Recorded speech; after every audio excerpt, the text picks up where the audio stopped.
When you're on an investigation, the average number of pictures I usually tell people to take is somewhere between 100 and 300.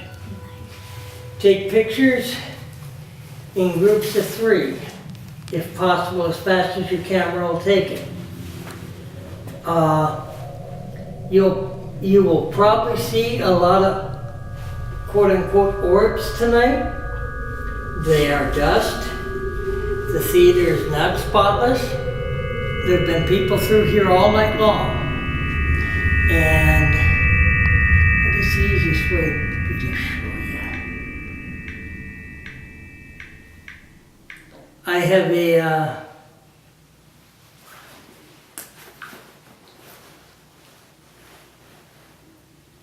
night vision camera app on the phone.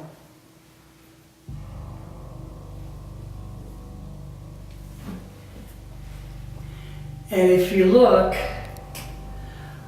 you will see dust a lot of times just floating through the screen. All those little things go, I don't know, there were several there for a minute. You'll see it pick up. There was one right there. There was one that just flew by. If you look into the light of your flashlight, you can see the dust in the air. You'll find a lot of people tell you, oh, that's spirits. It's not, it's dust. Several things contribute to it. I can see the dust floating around right in my light. But it has a lot to do with the way digital photography captures image. And what it is, it's dust right in front of your lens. Orbs were not prevalent until the late 1990s, when a lot of your point and shoot cameras came with flashes closer than, actually closer than 3 inches away from the lens. Because when a flash goes out, it goes out like this and spreads. While any dust that's in your real close to your lens will come up as a round ball of something, usually a clear, pesky round ball. You'll have people blow it up, and pretty soon you hear, oh, mine's not a piece of dust, it's got a face on it. I actually had someone come to me and say that a picture I'd taken at Moundsville was a spirit because it had a smiley face on it. I lost the lens cap. Are there any spirits here present with us tonight? Could you please give us a sign of your presence? We're not here to hurt you, harm you, or make you go away. We come as friends. We're history buffs. We want to learn your story. The only way we can do that is if you communicate with us. So please answer our questions. We may not hear them right now, but when we play back our recorders that are running, we will hear them. Or if you can make a noise, let us know somehow that you're with us.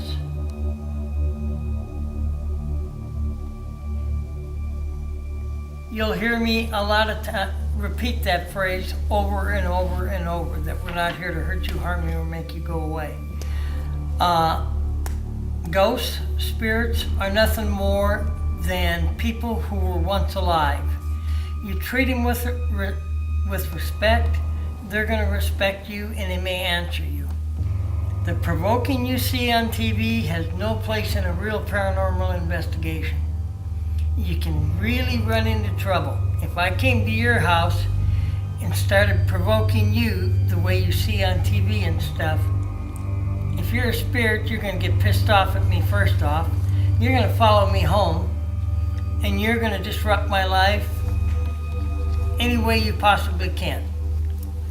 And yes, there is, in my group, I do a ghost hunting 101 quite frequently. And one of the things I tell people, before you go on an investigation, say a small prayer that no bad entities come out and bother you. And call on, no matter what religion you believe in, if you believe this camera is your creator, your God, whatever, and it's going to protect you, you believe it 100%, it will. If you have any doubts, it won't do you any good. You can say a Catholic prayer, a Muslim prayer. As far as me, I would probably pray to Grandfather. I'm Native American. And as long as you believe it, and when you leave, always, always tell the spirits to stay where Creator has wanted them to stay, and that they are not welcome to come home with you. There is a dark side to the paranormal. I've been doing this for 40 years. I have not run into a demon yet.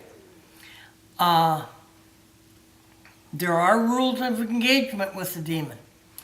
If you stumble across a demon, you have the right to back off, and he can't bother you. However, if you go back in, he can bother you for the rest of your life on his terms, not yours. Demonic entities are rare, very rare, less than probably 1% of all the paranormal things that happen are demonic entities. Demonic entities are often confused with mischievous spirits. A lot of the exorcisms that are going on now, thanks to the paranormal groups and stuff, are nothing more than mischievous spirits. If you were a bitch and a half as a living person, I'm sorry, but as a spirit, you're going to be a bitch and a half.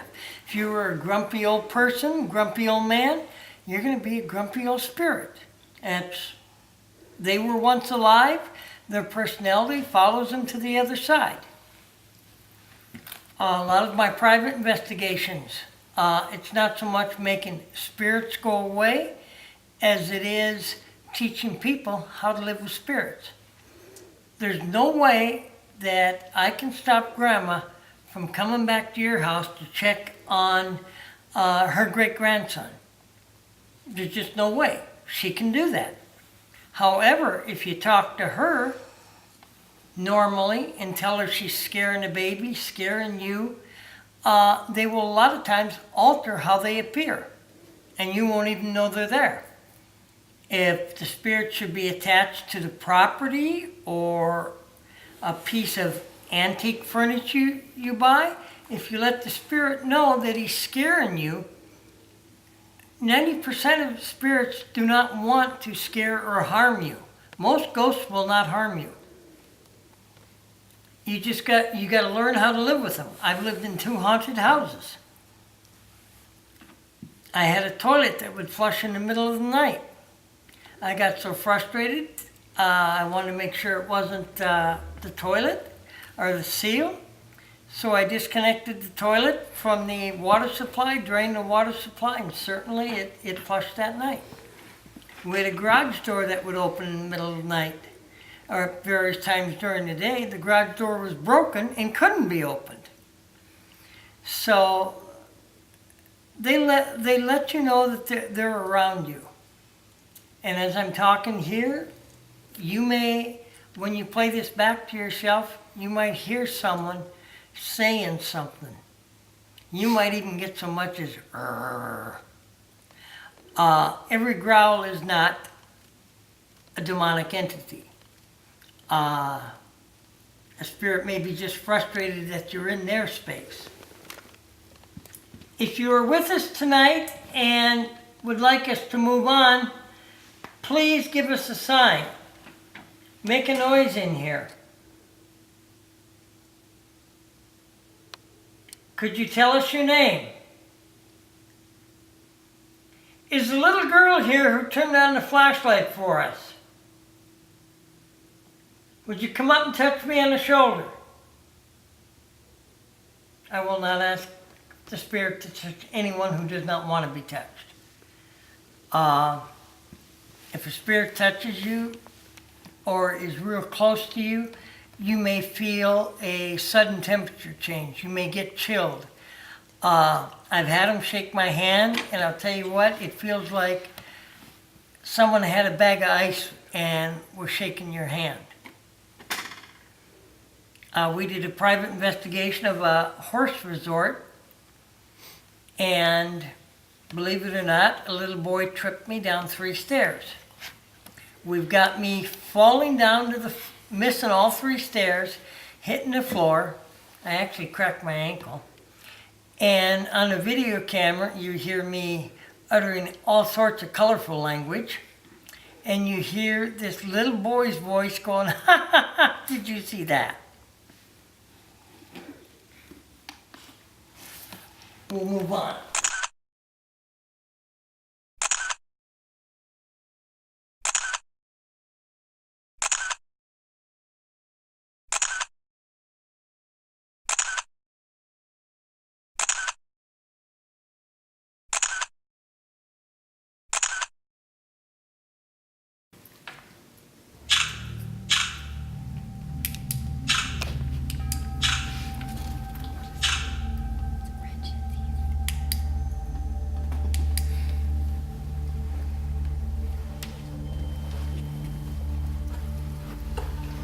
Are you a male? Are you a female? There's a little girl here.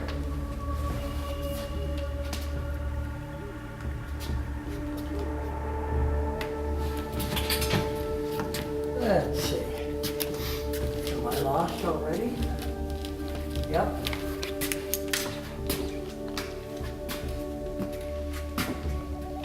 Yep, I am. Nope, here we go.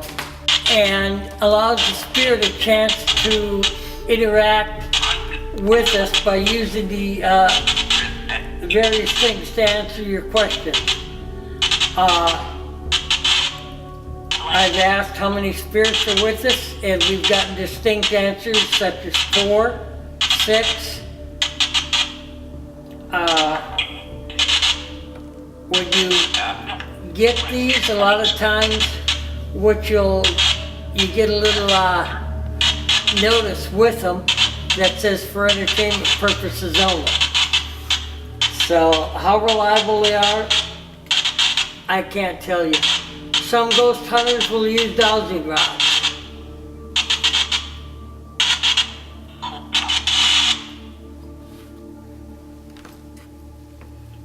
Okay, we need to get going.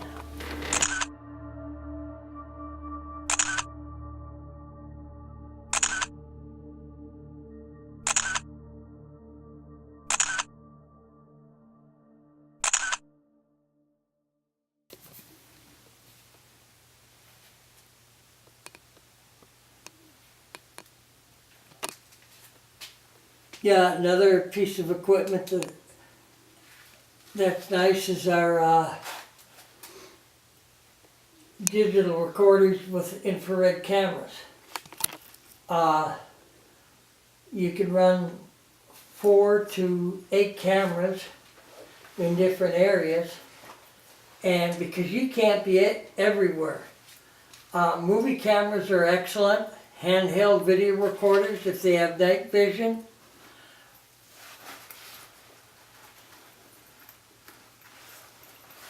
You could, and there's a lot of equipment out there. If you're going to buy paranormal equipment, do your research.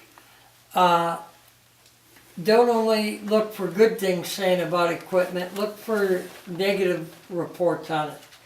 Because you could end up spending thousands of dollars on this new fancy equipment that you see taps and all them using.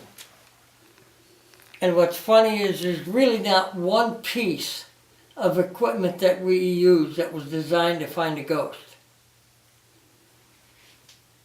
We use equipment that was designed for other purposes.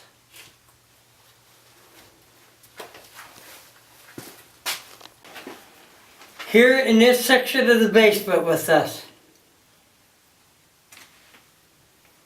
Come over by me and make this needle move. Or make a noise so I know you're here.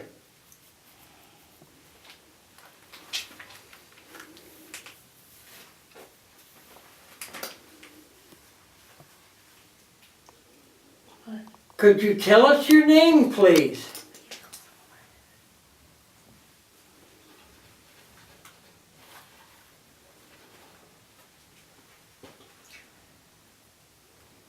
Could you tell us your age, please?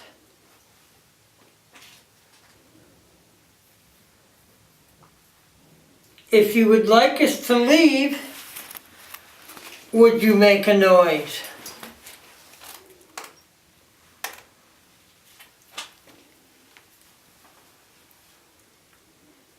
If we're in your space and you want us to leave, make a noise and we will leave.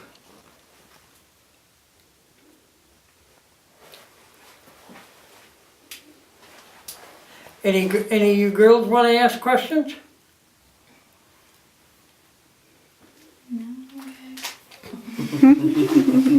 Boy, I got an active group here.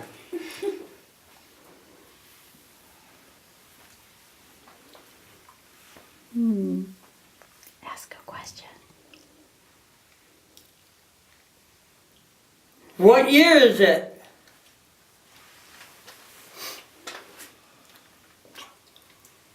Did you work at the Apollo?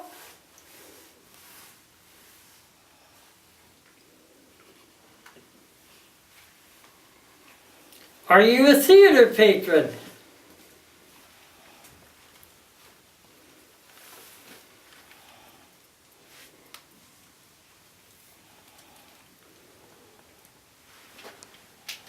Are you an actor or an actress?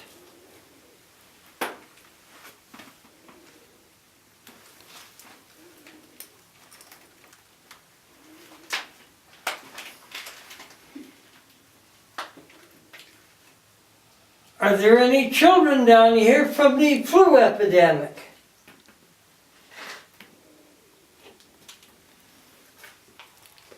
Is there anyone down here from the flu epidemic?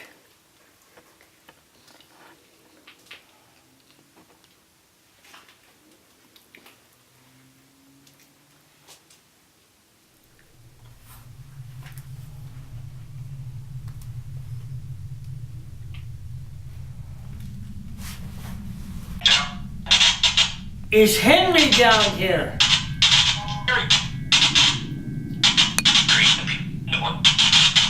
Henry, how old are you?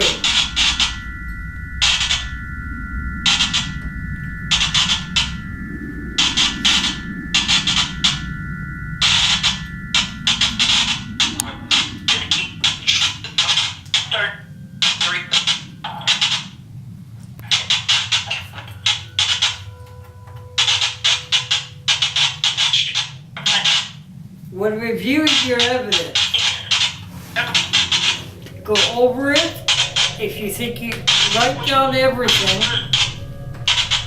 and whoever you're here with, let them go through it. Don't share until you've all gone through your evidence and written it down. Then go back and just make a note of what the timestamp is and what you think they're saying, and see if they match up.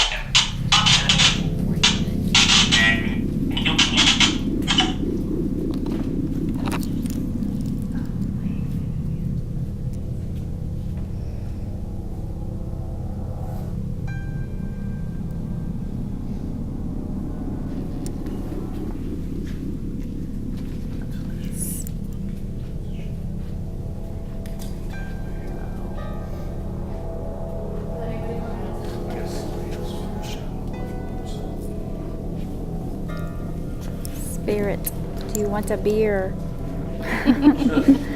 I'm down. Would you like some beer?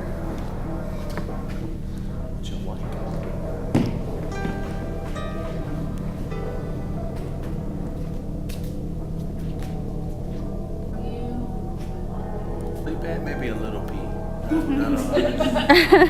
Not all the pea, just maybe a little pea.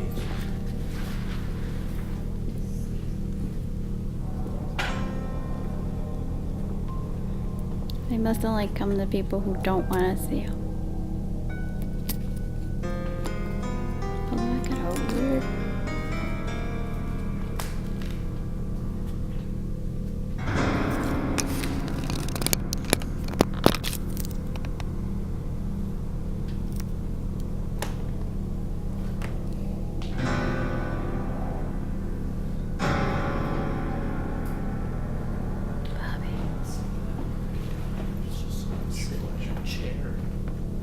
Everyone's like, hey, who's that?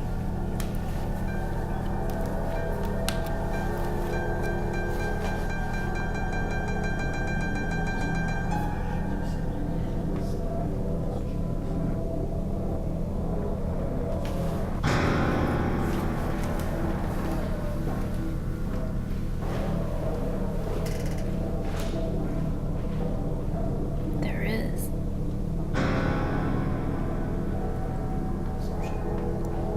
There is a head. I see the Mothman's eyes. No, You went all the way to the front? I'm totally serious.